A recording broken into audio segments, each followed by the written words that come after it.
many Indonesians think way too highly of Bules. Yeah. 1 year older is BCL. Oh wow! So like I'm in the middle of BCL and Raditya Dika. Like, so I became a comedian when I was 36. Okay. So my family was like, "What drugs are you doing? You're 36. You just divorced, and you want to become a comedian now?"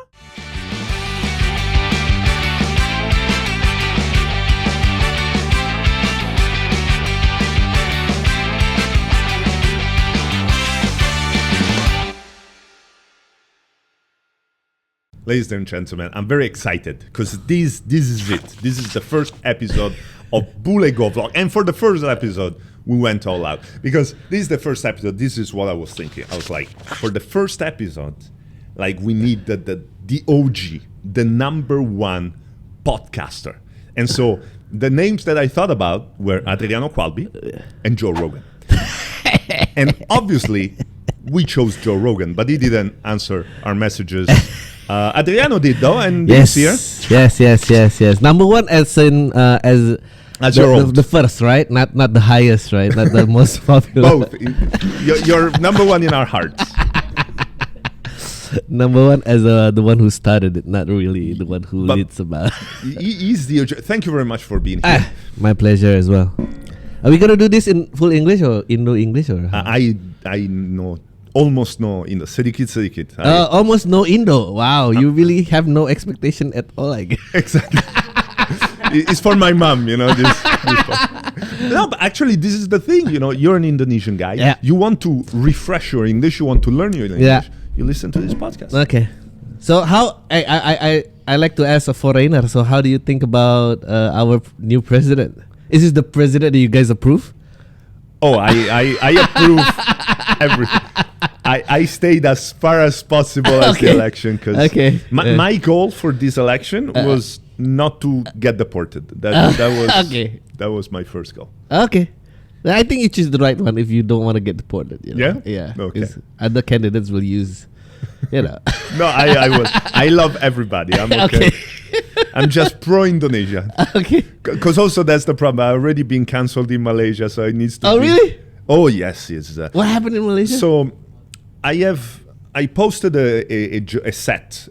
Not a set. I posted a joke that I did in my last special. Okay. That is going to come out in March in his competitor. So we're not going to talk about it. Yeah. But so this joke is a joke that goes against Malaysia.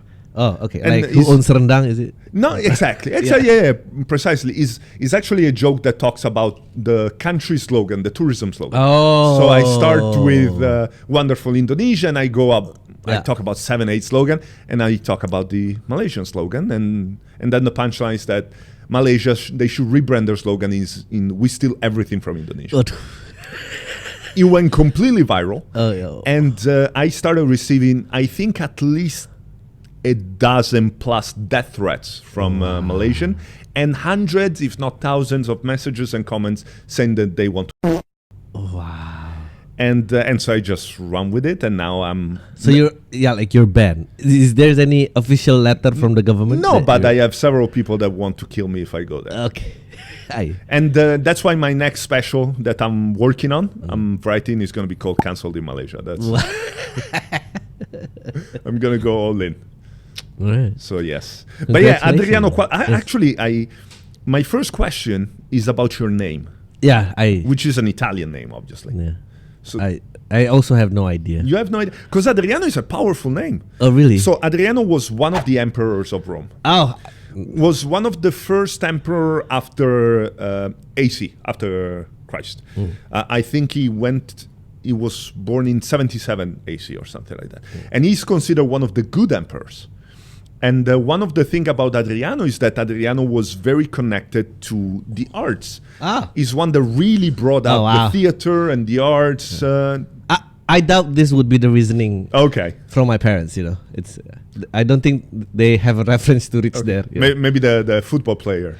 Yeah, maybe they just want something exotic for their son. That's it. Yeah. No, but I feel actually that it really connects with you because you are a jack of all trade in a good sense of the word, because you've done pretty much everything. Yeah. Thank God I decided to came here. It's worth my time now. I mean, if I got all this just compliment, stroking your ego. I mean, you don't do anything really good, but you do everything. You're one of those people that in Italy we say you never run out of a job because you have too many talents. Oh yeah, I actually that's a funny thing to say. Actually, I had this tarot reading in Bali, in Ubud. You know, I used to be a tarot reader. Really? Yeah, my grandma The was people who willing to get fooled by you.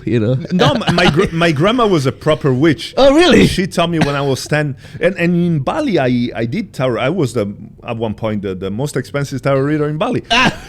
But I had to stop. So like Buddha suck and then exactly. Okay. I had to stop for two reasons. One, because I didn't want to dress like a freak, and second is because I would start screaming at my clients. Oh, really? Because this is the thing. Like 99% were women. Okay, yeah. And the first question, 99% of the people were like, "Should I break up with my husband?" Oh. And I was like, "You stupid! You're leaving it to a tarot reader to decide if you want to break up with your husband? Like, are you insane? First of all, if you're thinking about breaking up, maybe there's something there, obviously, because if you were happy, you were not going to ask that. But the tarot reader doesn't read the future. That's a scam. A tarot reader is like a therapy session. Yeah. But this is why tarot reading works, because if you have a therapy session with me, your ego is going to go on the way, and it's going to be like, who's this guy that's giving me advice? Yeah. If the advice doesn't come from me, but comes from the cards, you're like, okay, you're more open. And that's why the tarot reader actually shouldn't give you any answer. It should just lead you to get your own answers. Wow, that's a whole bunch of scam. Yeah, it is. It is. And so, have you ever heard about the Bardem statements? So there are these sentences. There was a psychology professor in the States that did this test with these undergraduate students. And he was like, okay, so I taught you this class. So what I did is that I wrote down for each one of you a personalized structure of the way you are as a person. You know, each one of you, I thought about it and I analyzed you, and this is my analysis of you. And everyone, please read the paper. Don't share with anyone else. And then you tell me, how do you agree with what I wrote about you? I was like, did you agree 100% of you people? Did you agree 50%? So the average was 80% of the people were like, yeah, this guy's talking about me. And then it was like, okay, now pass that paper to the person to your left. They were all the same paper. Those are statements that works in any contest, and that's how they scam you. For example, if I tell you, you know what, Adriano, you as a person, you like to be around people, but sometimes you like to be by yourself. What the f does it mean? Nothing. But everyone will be like, oh, that's me, you know? That he knows me so well. And that's what, for example, astrology, you know? Yeah. It's like that's how it works. Did you break your phone? No, it's fine. Okay, because we don't have the budget to. Yeah, it's fine. Yeah. But so, I'm sorry I interrupted. So no, I mean, I was about to continue the story, but you just summed that tarot reader is so a what lot of crap. No. She was saying about how I will survive in almost any situations. Like you'll do just fine. Like so this is the thing. So with this statement, there's two possibilities. You know, you shouldn't shake your head like that. I used to live with those values. You know, I really believe those values that like, I can live everywhere. Like, there's only two outcomes with that statement. One is that you're dead, and you're not gonna remember that she was wrong because you're dead. Yeah. Or the second, you are still alive. You're like, you can never go wrong with those kind of statements. I still survived. I think. No, I think you should put that on your special. You know, you should tell them. Actually, you know, that's not a bad idea. Yeah, not a bad idea. I mean, from tarot reader to stand-up comedian. I mean, that's it's still lying to people, because and that's the local saying is like going hijrah. Hijrah is like religious. Like if you're not religious and then you go devoted, we call it hijrah in Islamic term. That's like, you know, going hijrah, right, from tarot reading to Yeah. But that's one thing about the Indonesian audience in comedy, which I love.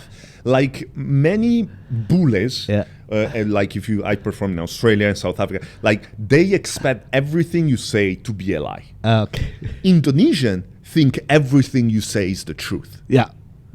Like, but as a comedian, you lie all the time because your goal is not to tell the truth, not to make a motivation, is to make people laugh. Yeah. Like, never get the truth get in the way of a good story. Yeah, of course. Yeah. But I had so many people, because I talk so much about my wife. Yeah. And so many people. Yeah, think about your wife is that character. Yeah, of course.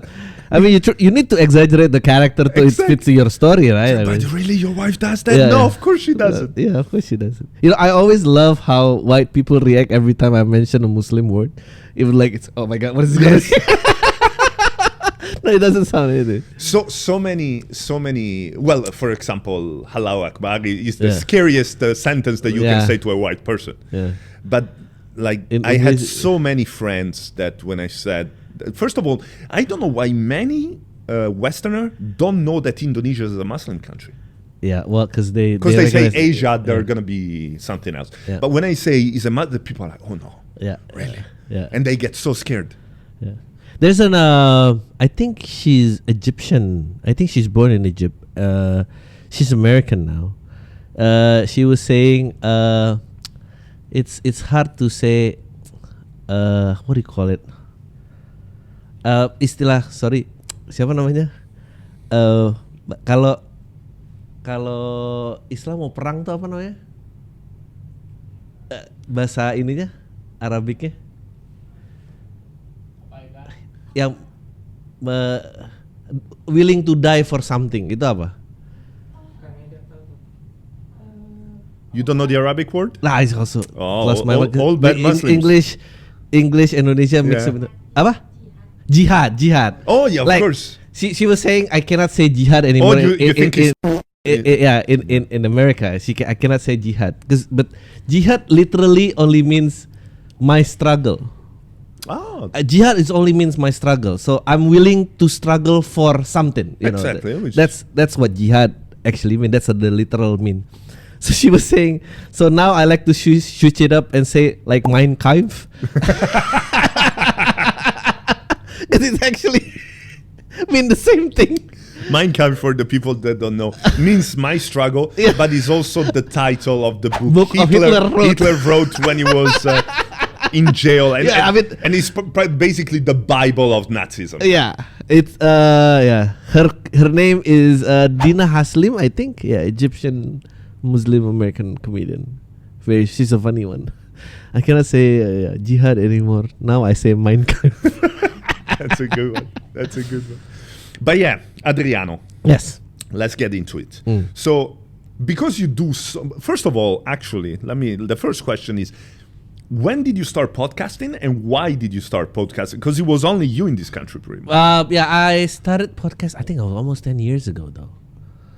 I think it was August 2015. Yeah, I think it's around August 2015. I started doing stand-up 2011. And then, like, I think maybe after a year, I started to get, I started to host a radio. And then I started to have hosted, like, a documentary series on TV. So I was good. Like, okay, I can do comedy. Yeah, I can do comedy and still have my medium to do, to spread my jokes or whatever. And then that didn't last long. I mean, when you become a stand-up comedian, there's a lot of things they got cancelled. You know, the series got cancelled, the radio thing got cancelled. It's not because when you become, it's like you got cancelled. Don't put it in general. When you become a stand-up comedian, the contract got cancelled. Okay. So after that, I was confused. So how do I maintain the audience? I mean, I don't need to have this what do you call it, big exposure, but I like to maintain my audience, because I was doing like I booked a cafe from a friend and then used to have a small show. So I like to maintain those audience. That just not 100 people only. So at that time, I think vlog was trending, and then I think vlog cost a lot of money. Yeah. So I choose, I choose Because podcast. also in a way it's, well, not in a way, it's easier in the way, it's a skill that you have to master, but with comedy, because you have to come out with new material every time, it's like people don't see all the hours that you spend writing and honing the material, and that you try with the audience and it sucks, and that you change a little thing until it becomes as close as perfect as you can. With podcast, you can still do your job, do a creative work, but you don't have to spend as much time preparing it. And I noticed that I have a very low improv skill. Like everything was planned. In your comedy. Yeah. When every time I'm doing stand up, it's like 85 or maybe 90% scripted.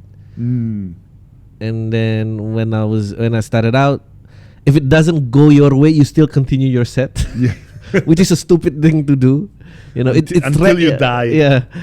It's rarely go that way, you know. So you need to be flexible, you know. This is like 101 comedy for the one who just started. You know, when you first learn the technique, there's a callback, you know. But the first setup, bomb, and then this be a double bomb, you know. Yeah. And so podcasting helped you to be more loose. Okay. Because I didn't spend enough time becoming a radio host.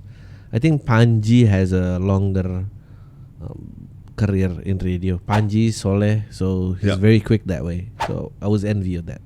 And now you see, even now that there's everyone tries at least, not with different degree of success, but try to be a little bit of everything. Now, when you're a stand-up comedian, you have to be, well, at the very least, a content creator. Yeah. Then pretty much everyone tries podcast. Yeah. Then you try to get into movies. And some people try to get into music. Is almost like the entry point to stand-up comedy. I think that's the same in US also. Yeah. No one really wants to stay as a stand-up comedian. Because it's a lot of work. Yeah. And there's other ways to monetize better, probably. Yeah, true. And so here in Indonesia, who would say that is the one, the Will Smith of because actually Will Smith, I mean, like have a very broad spectrum. Yeah, because Will Smith is a showman, is an actor, singer, stand-up comedy. Maybe Panji. Well, I heard his music is not the best. I don't know. But he's also a fan of Will Smith, though. Yes. Maybe Panji. Raditya Dika doesn't sing. Panji maybe. He's well diverse. Because obviously Raditya Dika and Ernest, they shifted a lot into movies and being producers and stuff like that. They're more like, who's the director of 40-Year-Old Virgin? That guy. Oh yes. He's also started up as a comedian. As a comedian, he became a brilliant comedy director. Can you check who it is? Otherwise, I'll 40-Year-Old Virgin, the director. And I actually watched his masterclass. Yeah. Basically became a director because he failed as a stand-up comedian. Yeah, that's usually what happened. And it's the same with Jim Carrey, with Adam Sandler. They were all stand-up comedians. Yeah, but they didn't. 40-Year-Old Virgin. 40-Year-Old Virgin, the movie. You don't know 40-Year-Old Virgin? See, this is the tiny things that makes me feel old. Yes, we need to change the producer of the podcast. Sorry. How old are you right now? I'm turning 40. Oh, yes, I'm younger than you. Yes, I look like your father. I know. The way you don't maintain your body, I can tell. Wow. Like you have a six-pack.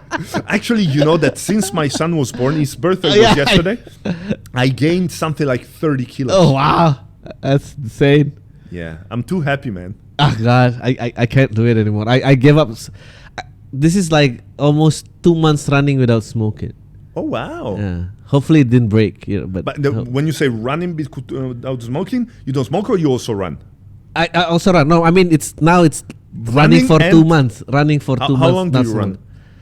5K for like 3 times a week. Oh, that's okay. Yeah. That's all right. No, but it's running. I mean the duration of smoking in 2 months. But I also ran.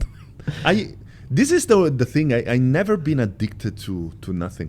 That's I never got addicted to smoke. I never got addicted to alcohol. I got it. There was a phase of mine. Yeah? Yeah, I got addicted to alcohol. Yeah, it was a bad one. Yeah, it happens. But so did we get the director? Is it Brian? No, Let me do it for you. Now we have the guest even doing the research. This is going terrible. This is the first episode and we're already failing. Please don't click off this video. Stay with us. Please. I have a family. Judd Apatow. Yeah. Judd Apatow. Brilliant comedian. He actually released a special 1 or 2 years ago. I think on Netflix, yeah. After a while. But so it's almost like you are... Because all these artistic roads they give you something different than the other. So it's almost like you have many women, because you have podcast on one side, you have comedy on one side, you act. The last one was Name for a Band that you did? Yeah, I acted Name for a Band, but and then last one I think one of the franchise of Nanti Kita Cerita Tentang Hari Ini, NKCTHI, I think the one that got on Netflix. But I don't really enjoy anything else besides comedy. What do you enjoy? Doing comedy. Yeah. If I don't have to do anything else, the rest is work. Yeah, the rest is work. Which of course you are very lucky because you have a very nice job. Yeah. But it's still work. It's still work. Even acting, I don't enjoy the waiting and the mingling with the other actors before you got on set. Because we're not gonna meet any time each other soon, so then it's not like I'm there. So now you're just faking it. Yeah, because it's the same. Okay. The only conversation that I'm very happy with is always with other comedians. Okay. If it's not a comedian, I'm not really interested to ask. Not even a politician. You're not even like those SJW. Do you know what SJW means? Yeah. So those I can't stand it. But you know why? If it doesn't make me laugh, it's a waste of my time. I think because comedy is like doing stand-up comedy. Yeah, is the ultimate drug. Yeah, I used to think that winning an award, this is the ultimate drug. No, but until I won one and I like this. But is you know why? pointless. Because when you tell a joke, it's especially and that's why many people fall out of love with comedy when they become famous. Yeah. Because the more famous you are, the less funny you have to be in a way. Because people already love you. Yeah. But comedy, when you tell a joke, you have that pause, which is, are people going to laugh or not? And if they laugh, it's the best. Yeah. If they don't laugh, you want to just dig a hole. Yeah. And it's continuous, you can tell 2, 3, 4, 7 jokes in a row that land, and then you got shit, and it's terrible. It's the high risk, high reward. Yeah. That's why I think comedy is so addictive. Yeah. And so when your next special? I think it will be out this year. Yeah. Nice. Should be around mid-year. Do you already have it and you just have to perform it, or you're still writing? I think now it's about maybe 70% done. Okay. Yeah, maybe. Yeah. I need to do a lot of open mic and polish it. It's been a while that I've been on stage, but after the election done, I think I got a lot of bunch that I can talk about. Oh, of course. And who's your? Tell me, international, because the problem is that I know many comedians, but not being able to understand that. I don't even. This is so weird for me. I don't know who's funny and who's not. I just know who's famous. And when I first, I think they should do. And when I first started doing TV, I didn't even know who was famous. So a few times I started talking with the assistant, thinking that was the person. But who's your favorite stand-up comedian?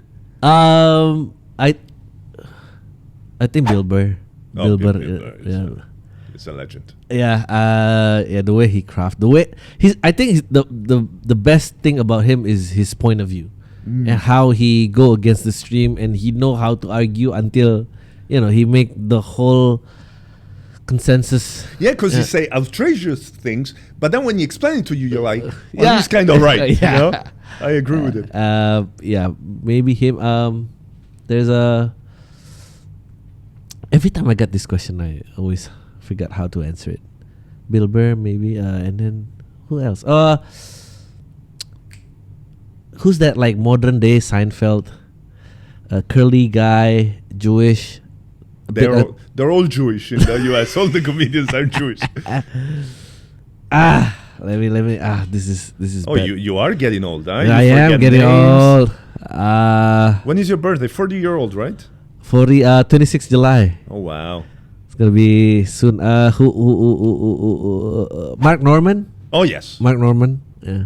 I had recently Mark Norman did a tour of Australia. Yeah. And I know I have a lot of comedians friends in Australia because they all come to Bali to perform. I just caught him in Brisbane. Oh yeah, they told me he's very brilliant. very good live. And he's almost like non-human in a way. Like he doesn't really like judge human emotion as humans supposed to be. So Okay. he's kind of like alien observing people.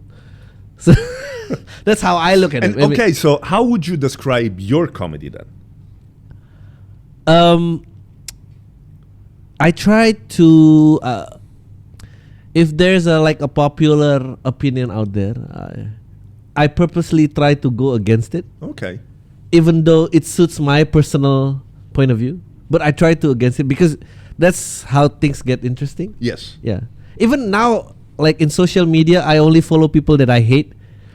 So Because I think you follow me on social media. yeah, but you're also one of the in a few lists now. But of course, I follow the people that I like. But I think I try to broaden my spectrum. Otherwise, you'll be spammed by the same wow. opinion over and over again. Yeah, because then you don't learn anything. Yeah, and then I don't learn everyone anything. just validates what you're thinking.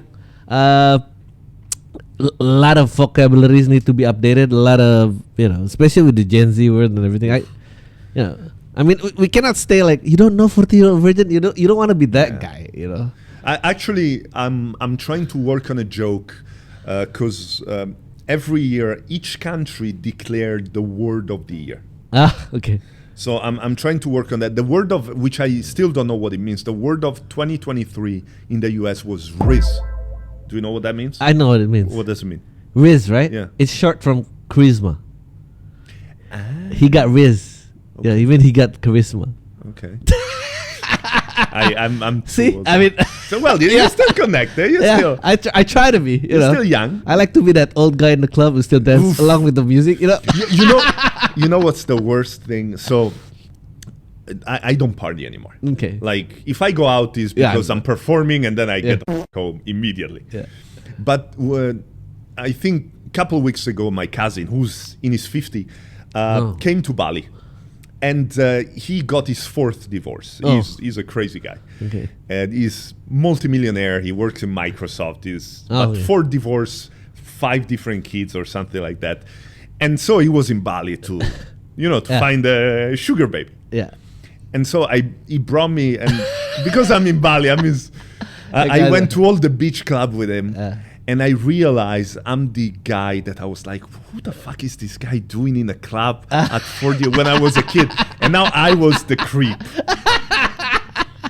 Is he the cousin when every time we have family gathering, the aunties always like, "Hey, Chris, why can't you be more like him? More successful." In my family, everyone is that guy. Everyone is successful. I'm the least You're the successful. least and thank God now I'm a little bit on TV. Okay.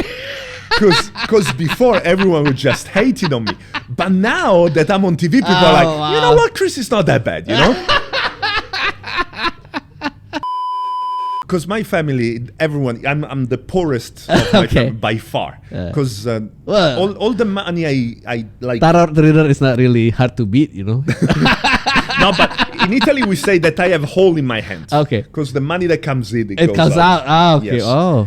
And everyone is like CEOs and I was like, I'm gonna be a comedian. And they were like, because also I was a sales manager. I became a comedian when I was 36. Okay. So my family was like, what Why? drugs are you doing? You're 36. You just divorced and you want to become a comedian now? Okay. But now they're like, you know what? He has 100K followers. Maybe it's not that bad, But that's why I moved to Indonesia. Okay. Now To move away from your family? Now it's the best relationship I have with my family because they're thousands of miles away from See, me. this is a note for the general Indonesian who always think foreigners have better life with their family. No. it's the same thing. No, actually, foreigners hate their family, all of them. and this is one thing that it's so weird, and this is one thing that I hate, and in my small world I'm trying to change. Many Indonesians think way too highly of bules. Yeah. Like it's almost like you're a That's bule. the same thing I'm frustrated about. Yeah. You're a bule, you must be smart. Yeah. No, that's why I have on my Instagram the Bule GoVlog series. Smart is okay. Rich, that's also I deny that fact. In Jakarta, kind of. In Jakarta, yes. Because nobody in his sane mind would move like to Jakarta. So if you move to Jakarta, you must be making money. Otherwise, you wouldn't be in Jakarta. Yeah. But in Bali, many bules that live in Bali because they cannot afford their own country. Yeah. That's how it works. And also because in Bali, it's very easy to pretend you have a good life even when you don't have. Yeah. So people back at home, they're like, oh my God, he's living in Bali. But yes, we have a game because otherwise the producer will fire me on the first episode. So what is this game? Guess who it is. All right. Okay. Guess the comedian. All right.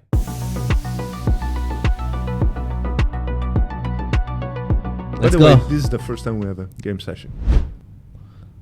Oh. Ernest. Ernest, yeah. Okay. Oh no, actually, let's make it competitive because I'm a very competitive person. So here's the super. Wait. Here's I think he might be the most or one of the most influential comedian in the entertainment industry landscape of Indonesia. Especially now how Especially he now. produces movies. Yeah. To answer, you have to grab the Super Mario. Okay. Okay, so this was the test. So from now on, we'll see who wins. I'm gonna scoot over. Okay, let's go. Oh, I know this. Come on. Yeah, Komeng. Komeng. He just got elected. So, I saw. Yeah. Yeah. I love that guy. This is what I love about Komeng because I did the SUCI, obviously. I did the Stand Up Comedy Indonesia, and he speaks zero English. Okay. And he was one of the judges. Yeah. And I was like, how is that supposed to work? Like, I don't understand. Like 3 out of 5 judges didn't speak English. Yeah. And I was there, and this is the thing about SUCI. I was confused all the time because it was pre-recorded. Yeah. So when the judges would give me feedback, I had no idea what was happening. I was just smiling and nodding. But he's a great guy. And that's the same photo in the voting. Yeah. I love it. Oh, this is too difficult. I think it's a woman. Okay. I'm not sure. I don't Kiki. think. Oh, Kiki. Yeah. Boom! Let's go. 2-0. I'm crushing you. One of the most, if not the most expensive. Expensive. Yeah, like you could have said talented. You could have said nice. I think that's the only way to measure talent with money. I don't believe any other measurement point except money. And also you said expensive after focusing on the nose. Like did she had plastic surgery? Like that's one of the most expensive noses in the industry. And she's on the peak. She is. Oh, Raditya Dika. Oh, sorry. Yeah, Raditya. I let you do. I could have. Yeah, Raditya. It's almost disturbing. And this I is can also recognize it anyway. You all look the same. No, I didn't say that. No, he's a junior in my high school. Really? Like he's 1 year younger than me. Like wow. How does it make you feel? You're not even the most famous person in your high school. Yeah, no. Like 1 year older is BCL. Oh wow. So like I'm in the middle of BCL and Raditya Dika. Like, so your teachers, when they say, you know who I taught, and they even forget about you. Oh yeah, there was also that guy, Andrea. I also tried to call Radit and he didn't answer. That's for sure. Oh, I know this. I don't know this. This is Dodit, right? See? 2-2. Oh, he's also. Yeah, look how he's cheating. Put it in the middle, you mother.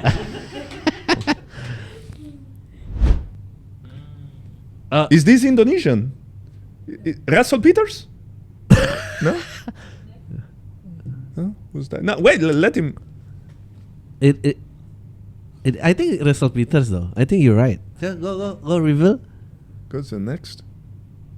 Yeah, it is Russell Peters. You're supposed to be my team. It is Russell Peters. By the way, they already show me all the pictures before the. That's what. Russell Peters. Yeah. Oh.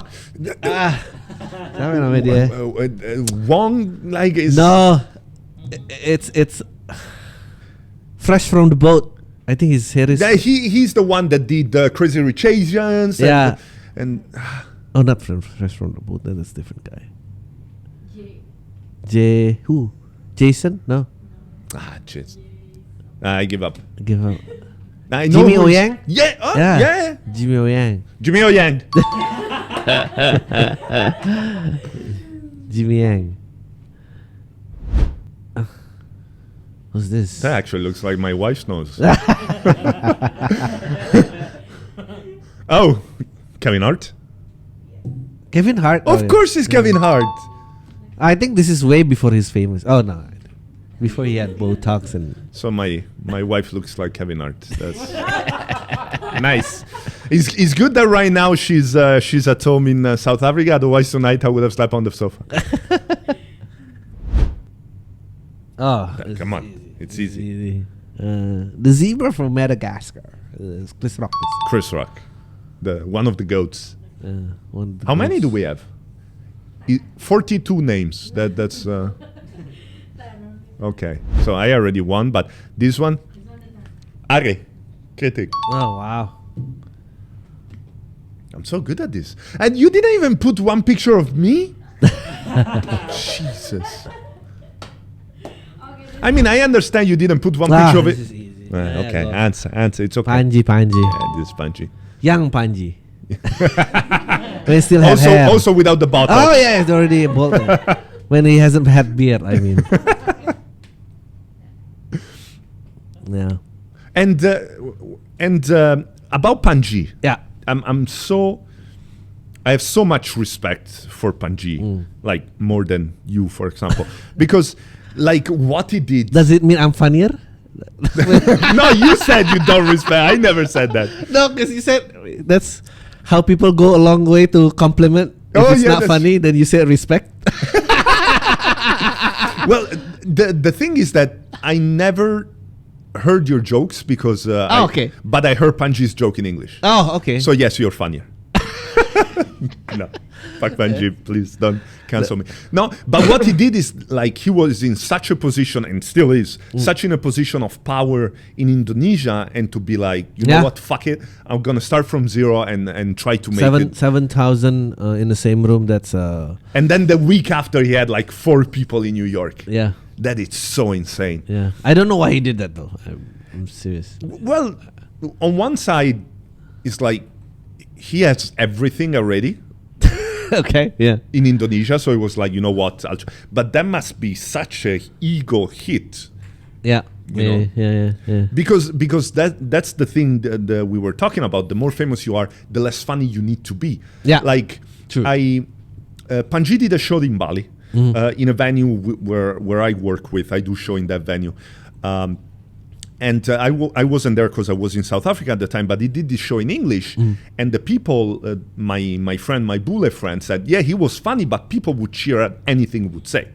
he could fart on stage and people would be laughing and cheering. Yeah. And that is so dangerous as a comedian because you don't know if you are actually funny. But then you go to New York and they're like, yeah, okay, he has a huge following, but who cares? Yeah. And so it's like, there you really see if you're funny or not. Yeah. And that brings me to my next thing, which is, when are you going to do comedy in English? Haven't you judged my English skill when I'm talking to you? I mean, it's very... Your English is perfect. Yeah, I don't know. It's very hard. Like, there's a lot of nuance of... I feel like there's a different rhythm of doing it in English and in Indonesia. And I don't know when I'm going to be able to have the time to practice it. You know what? I should have, when we played the game, I should have said that if I win, he had to perform in English. And then I had a bad experience, actually. No, I performed twice, actually, in English. Like a collective shows, a couple of people perform. Actually, it was okay when it's a free show. Mm-hmm. This is against Bule crowd, right? Like it's okay when it's a free show in a bar drunk situation. Like everything can be okay, but I feel that there's a different tension when it became a paid show in front of Bule. Yeah, but also it depends. For example, because maybe I don't have the courage. I don't have the riz. And that's a callback. Then you see the good comedian. But I don't have the riz to what do you call it, to charm the whole room. But that's also the that's thing. how high I feel like I fail. Because I have two audiences. I have the Bule audience in Bali, and I have the Indonesian audience. Yeah. And even though it's both in English, Yeah. is completely not even just different jokes. Is the way I tell jokes is different. Okay, that's interesting. Yeah. Yeah, because like the point of view, like I realize that when I do comedy for Indonesian people, most of the time I'm the butt of the joke. Okay. Oh yeah. That's how I feel. That's exactly how I feel. Like if it's a free show, I can make the joke about them. If it's a paid show, they don't want to hear a joke about them, especially coming out from, I look this way, you look that way. And I think I feel like maybe because I perform it in American Clubhouse, so maybe but I perform in a different. If you want, and this is a shameless plug for my new room. The 29th of February, I'm performing in Grand Comang. Okay. Inside the hotel, there's this new speakeasy club, super beautiful, called 1920. So it looks like it's the recession area and the 1920. I'm gonna perform, I think, once a month there. The 29th is the first time we have a show. Oh, okay. Yeah. You should come 28. I perform in Makna. Oh yeah, along exactly. with, if you want to I mean, I don't think you need my audience, but. To plug it in, I still a couple of tickets left. Of course, the set will be in Indonesia, but Makna is like the most woke agency, so it's very Western reference. Nice. Or if you want the 29th, just to ease yourself into English, I'm not gonna pay you, obviously. You can host. No, that's even worse. Yeah, that's even worse to host. I rather tell jokes. I'm not really good. Like I think. Because I started from writing, so I'm very comfortable not become the main show, like taking the front stage instead of I'm more of a behind camera person. So you heard Hosting it here. He's gonna headline the 29. Adriano Qalbi. With that said, thank you so much for being here. Thanks so much. I appreciate. It's a pleasure. And with that said, this is the first episode. Of course, I have a lot to working. After this, I'm going to ask some feedback from Adriano. But also, if you have any feedback, please write in the comment.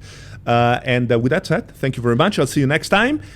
Bule GoVlog, Adriano Qalbi. I don't know how to close. Just cut. Yeah, thank you.